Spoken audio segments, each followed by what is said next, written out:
ये plane crash हुआ उस वक्त की तस्वीर दिखाइए, कैसे प्लेन उड़ान भर रहा था और जाकर वो ये तस्वीर देखिए, एयर इंडिया फ्लाइट कैसे क्रैश हुई है। दूर से लोगों ने इसकी तस्वीर ली क्योंकि इसमें से धुआं निकल रहा था, आग निकल रही थी और फिर लैंडिंग जैसे ही टेक ऑफ किया उसके साथ ही कैसे ये प्लेन क्रैश हो गया। जो 9 घंटे की दूरी तय करने वाला प्लेन था वो 9 मिनट भी हवा में नहीं टिक पाया और धुएं का गुबार देखिए आप कैसे उठा है।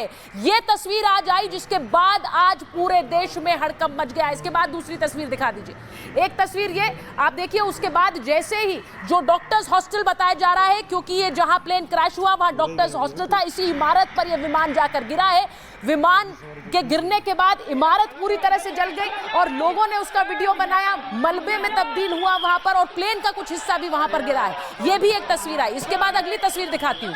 वो तस्वीर आपको बताएगी कि ये कितना भीषण हादसा रहा। ये तस्वीर देखिए, प्लेन का जो आगे का हिस्सा है जिसे नोज कहा जाता है वो इमारत में कैसे आगे घुसा हुआ नजर आ रहा है। आप समझिए कि इस तस्वीर से भी आप अंदाजा लगाएंगे कि किस तरह पूरी स्पीड से निकला हुआ प्लेन, क्योंकि वो टेक ऑफ कर रहा था, अचानक दुर्घटनाग्रस्त होता है, पूरा उसका फ्यूल टैंक भरा होता है और वो कैसे धुएं के गुबार में, ये देखिए प्लेन का जो अगला हिस्सा है वो इमारत के अंदर घुसा हुआ है। वहां उसके बाद जिस तरह प्लेन दुर्घटनाग्रस्त हुआ, आप पूरे अहमदाबाद में आसपास का इलाका देखिए, लोग सड़कों पर आ गए और उन्हें समझ नहीं आ रहा था कि ऐसा काला धुआं कैसे निकल रहा है, क्या हुआ है, क्योंकि तब तक खबर नहीं पहुंच पाई थी कि एक प्लेन पूरी तरह दुर्घटनाग्रस्त हो गया। लोगों ने दूर से इस धुएं को देखा और उसका वीडियो बनाना शुरू किया और उसके बाद ये तस्वीरें सामने आई जहां इमारत पर गिरा प्लेन, उसके कुछ हिस्से पूरी तरह से जले हुए। वहां पर एम्बुलेंसेस ने पहुंचना शुरू किया क्योंकि ये डॉक्टर्स हॉस्टल था और डॉक्टर्स हॉस्टल पर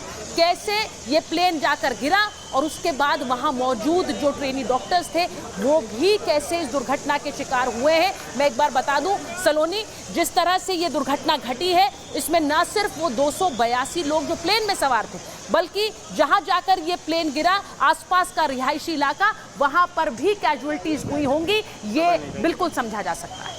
सलोनी, बिल्कुल तस्वीरें हम दिखा रहे हैं दर्शकों को सुचरिता की किस तरह के हालात बने हुए हैं। ये देखिए, जो आप तस्वीर देख रहे हैं आपको देखकर ही लग रहा होगा कि यहाँ कोई बहुत भीषण आग लगी है, लेकिन दरअसल ब्लास्ट हुआ है अचानक प्लेन में, जिसके बाद क्रैश होने के बाद इस तरह से पूरी तरह सब कुछ धू धू कर जलता दिखाई दिया।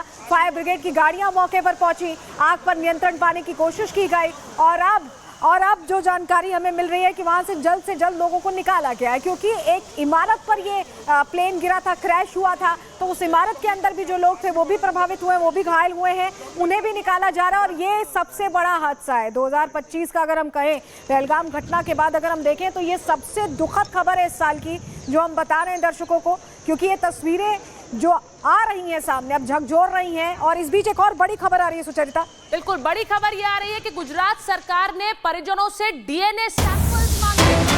डीएनए सैंपल्स क्यों मांगे गए? कुछ शवों को पहचानने में मुश्किल हो रही और इसीलिए परिवारजनों से डीएनए सैंपल्स मांगे गए हैं।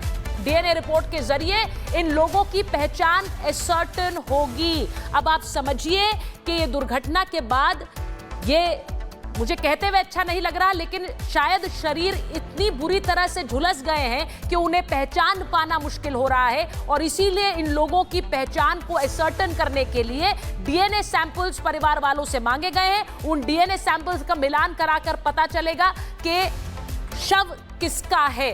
तो ये इस वक्त हमारे पास खबर आ रही है, उन शवों को पहचानने में डीएनए सैंपल्स मदद करेंगे।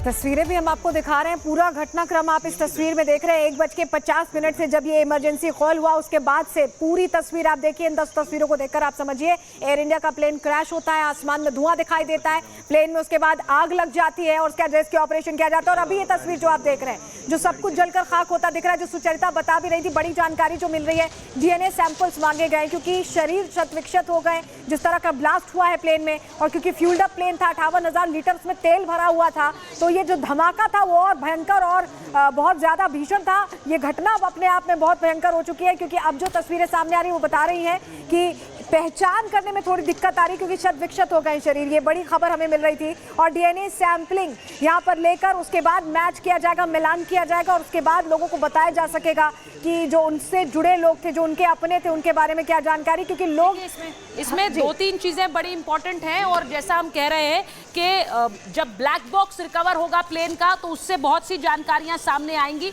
उस ब्लैक बॉक्स के रिकवर होने के बाद कि ये हादसे में जो आखिरी क्षण थे उनमें क्या हुआ है, जो आखिरी क्षण थे उनमें क्या हुआ है, उनमें जो पायलट है उसने जो डिस्ट्रेस कॉल दी जिसके बारे में हम बता रहे हैं। रेस्क्यू में इस वक्त हम आपको ये भी बता रहे हैं कि एनडीआरएफ एसडीआरएफ लगी हुई है इस रेस्क्यू के काम में, लगातार सीआईएसएफ लगी हुई है, वहां पर जो लोकल पुलिस है वो लगी हुई है। इसी के साथ साथ जो आपने देखा सबसे पहले किस तरह से जो आम लोग थे वो आ गए सड़कों पर क्योंकि उन्हें समझ नहीं आया और जैसे ही पता चला तो लोगों को मदद करने में सबसे पहले जो हाथ बटाया है वो आम लोगों ने बटाया है। तो ये तस्वीरें भी आप इस वक्त स्क्रीन पर देख रहे हैं कि रेस्क्यू में किस तरह से तमाम टीमें लगी हुई हैं। ये जो मैं आपको तस्वीरें दिखा रही हूं ये उस डॉक्टर्स हॉस्टल की, हमारे मेहमान अगर जुड़ गए तो उनके बारे में भी बताइए हमें अनिल, क्योंकि हम इसे समझना चाह रहे हैं। विपुल सक्सेना जी एविएशन एक्सपर्ट हैं और उनसे हम जरा समझते हैं कि इस तरह का हादसा जो हुआ है ये हादसा हैरान करने वाला है, स्तब्ध करने वाला है। ये हादसा लगता है कि पिछले कई दशकों में इस तरह का हादसा नहीं हुआ है। विपुल जी, आप इसके पीछे कारण क्या देखते हैं, क्योंकि आज के समय में हर व्यक्ति, ज्यादातर लोग एयरलाइन यात्रा इसको एक आसान जरिया भी समझते हैं। बहुत से लोगों, क्योंकि जो पहले दरें होती थी उतनी नहीं है तो बहुत से लोगों के रीच में भी है एक एयरलाइन यात्रा, लेकिन ये देखकर बहुत से लोग डर गए।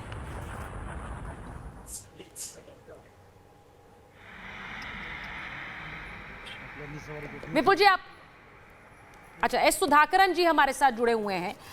सुधाकरन जी, अगर मैं आपसे पूछूं, क्योंकि तस्वीरें हम आपसे स्क्रीन पर इस वक्त चला रहे हैं, इस हादसे के पीछे आपको क्या कारण नजर आता है, क्योंकि टेक्निकल जो एक पैरामीटर्स हैं उनको चेक किया जाता है किसी भी लंबी दूरी की उड़ान से पहले। जी बिल्कुल, ये एक टेक्निकल फेलियर नज़र आ रहा है। अभी जब तक ब्लैक बॉक्स रिट्रीव करके उसकी फोरेंसिक्स जब तक कंप्लीट नहीं होगा उसके पहले कुछ भी कहना ठीक नहीं रहेगा। लेकिन दर्शकों के लिए हम अगर एक अजम्पशन या जो इनिशियल जो हमें जो प्रतिक्रिया अगर हम दे सकते हैं तो हम इतना ही दे सकते हैं कि ये एक ऐसा टेक्निकल फेलियर है कि जो नॉर्मली ये होता नहीं है, क्योंकि जहाज में देखिए 2 इंजन होते हैं और इसमें ये देखा गया है, क्योंकि वो जो वीडियो मैंने देखा था बिल्कुल क्रैश से पहले, उसमें ये देखा जा रहा है कि उसकी जो टेल है वो नीचे था और उसका जो नोस है वो ऊपर की तरफ था। पायलट शायद कोशिश कर रहे थे कि वो थोड़ा हाइट गेन कर ले ताकि जहाज नीचे आके ना गिरे, और जहाज चढ़ नहीं पा रहा था। और जहाज क्यों नहीं चढ़ पाता? क्योंकि उसके विंग्स को लिफ्ट नहीं मिल रहा था। लिफ्ट क्यों नहीं मिल रहा था? क्योंकि जो इंजन्स हैं वो थ्रस्ट जनरेट नहीं कर पा रहे थे। मतलब 2 इंजन के फेलियर या नाकाम करने का ये एक इंडिकेशन है। अब इंजन्स क्यों नहीं काम कर रहे, इसके 2 रीजंस, मोटे मोटे 2 रीजंस हो सकते हैं। या तो उनको जो फ्यूल मिलना चाहिए वो फ्यूल नहीं मिल रहा था जिसकी वजह से कंबशन नहीं चल रहा था और इंजन काम नहीं कर रहे थे, या फिर उसकी इलेक्ट्रिकल प्रणाली जो है, जो सिस्टम जो है वो शट डाउन हुए हों। लगभग 2011-12 के आसपास ये जो एयरक्राफ्ट है जब नया नया आया था तो इसमें एक खूबी ये है कि इसमें लिथियम आयन बैटरी के इलेक्ट्रिकल सिस्टम्स लगे हुए हैं, तो जनरेटर्स जो पावर जनरेट करते हैं, उसमें फायर के इंसिडेंट हुए थे जिसके वजह से ये थोड़े दिन ग्राउंडेड भी रहे थे।